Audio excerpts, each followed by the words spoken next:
तो मैया जो है जब बड़ी जोर से घुर्रक मारने लगे कन्हैया, वो बता रहे हैं मैया मैं यहाँ सो आ रहा हूँ। तो जैसे ही घुर्रक मारने लगे तो मैया जो है जहाँ कन्हैया को पौढ़ाते थे वहाँ पर पहुँची और चादर उघाड़ा तो मैया बड़ी बड़ी निद्रा में लगे हुए हैं, बन के निद्रा में लगे हुए हैं मालूम। तो मैया ने कहा क्यों रे कन्हैया, मैंने अभी यहाँ देखा था तू नहीं था, कहाँ गया था? कहा नहीं भैया, तू जब मैं सोया था तब भी तू यहाँ थी और जब उठ रहा हूँ तब भी तू यहीं है, मैं कहीं नहीं गया। कहा क्यों? हाथ पकड़ करके मैया ने उठा करके एक जल, पहले जमाने में दर्पण नहीं होते थे ना, ऐना जिसको कहते हैं, तो जल में अपना चेहरा देखा करते थे।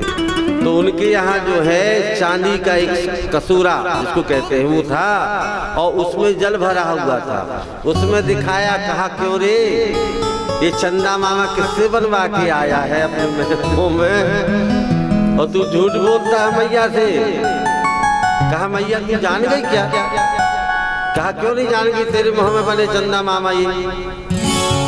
कहा जान गई है तो देख तेरा लल्ला तो बहुत सच्चा है, ईमानदार है। फलानी गोपी ने मुझे लालच दिया मैया कि तू मक्खन खाने मेरे यहाँ आना, और मेरे यहाँ का मक्खन सारे इलाके में बहुत फेमस है, बहुत मीठा है। अब बता मैया, मक्खन तो मुझे बहुत प्रिय लगता है, अब कोई मक्खन दे दे तेरे लाला को लूट जाएगा है। तो उसने ऐसा कहा तो मैं चला गया।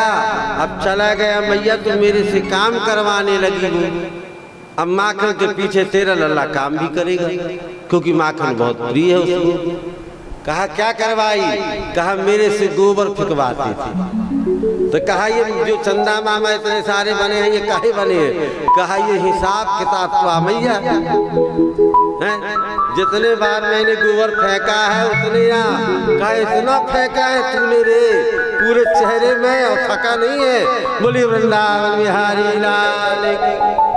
भगवान ने कहा मैया जो चीज जिसको प्रिय होती है उसको पाने के लिए थकाई नहीं लगती, ये ध्यान रखना, क्योंकि प्रिय है ना। और जब अप्रिय होती है तो उसके पास जाने का मन भी नहीं करता, उससे बात करने का भी मन नहीं करता। बोलिए वृंदावन। एक समय की बात बताऊं कि एक गोपी ने क्या किया कि अपनी सहेलियों को और बुला करके और कन्हैया को नचवाए।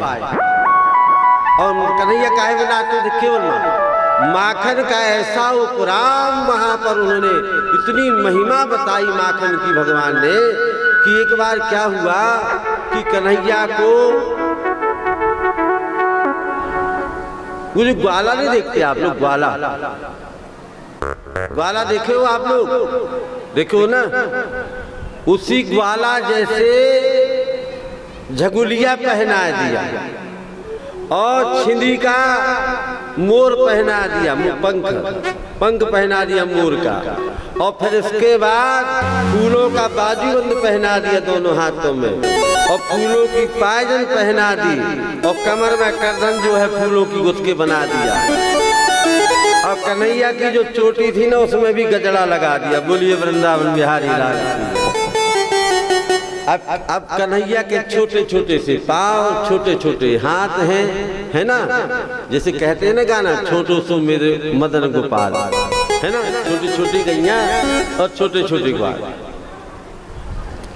सुखदेव जी महाराज कहते हैं और गोपियां ने और सखियों को बुलाया और भगवान जब नाचते थे ना, क्योंकि छोटी छोटी पैया होने के कारण बहुत सुंदर लगते थे, और कहे सुन जितने बार तू नाचेगा उतने लौंदा माखन तुझे मिलेगा, बहुत सारा माखन हम खाने को देंगी।